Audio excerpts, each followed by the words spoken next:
মধ্যপ্রাচ্যে ভয়াবহ এক যুদ্ধে বিরতি এসেছে। আগামী 2 সপ্তাহ কোনো ধরনের হামলা না চালানোর ঘোষণা দিয়েছে ইরান ও তার শত্রুপক্ষ যুক্তরাষ্ট্র ইসরায়েল। তবে যুদ্ধের দামামা থামার আগে ভয়াবহ পরিস্থিতির মুখোমুখি হয়েছে তেহরান। দেশটিকে পঙ্গু করতে সব চেষ্টা চালিয়েছে তেল আবিব ও ওয়াশিংটন। ইরানের সামরিক স্থাপনার পাশাপাশি দেশটির বেসামরিক ও সাংস্কৃতিক অবকাঠামোগুলো বেছে বেছে লক্ষ্যবস্তু করেছে ইসরায়েল। গত কয়েকদিনে যুক্তরাষ্ট্র ও ইসরায়েলি বিমান হামলায় ইরানের শীর্ষস্থানীয় অন্তত 30টি বিশ্ববিদ্যালয় এবং অসংখ্য গবেষণা কেন্দ্র পরিণত হয়েছে ধ্বংসস্তূপে। তেহরানের শরীফ ইউনিভার্সিটি অব টেকনোলজিতে চালানো সাম্প্রতিক হামলাটি এই ধ্বংসযজ্ঞের এক ভয়াবহ প্রতীক।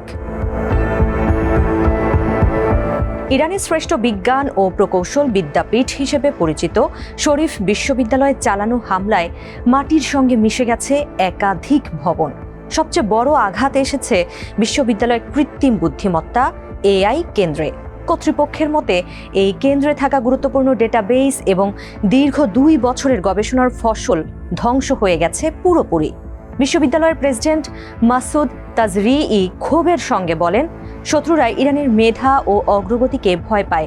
আমাদের এআই প্রযুক্তি অর্জনের পথ রুদ্ধ করতেই এই পরিকল্পিত হামলা চালানো হয়েছে। শুধু শরীফ বিশ্ববিদ্যালয়ই নয়, গত 28 ফেব্রুয়ারি যুদ্ধ শুরুর পর থেকে ইরানের উচ্চশিক্ষা খাতের ওপর চালানো হয়েছে পদ্ধতিগত আক্রমণ।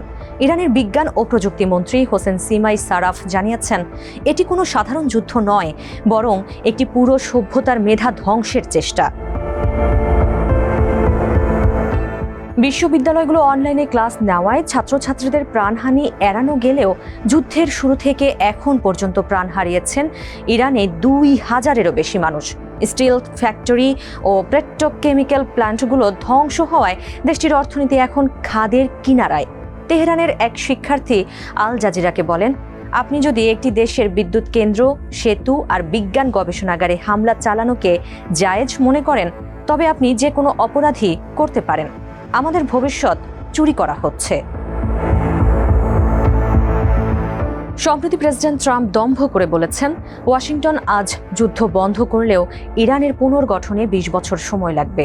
আর যদি যুদ্ধ চলতে থাকে তবে ইরানকে আগের অবস্থায় ফিরতে অপেক্ষা করতে হবে 100 বছর।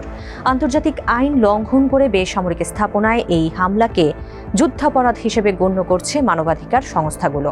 ইরান জুড়ে এখন কেবলই ধোঁয়া আর ধ্বংসস্তূপের গন্ধ।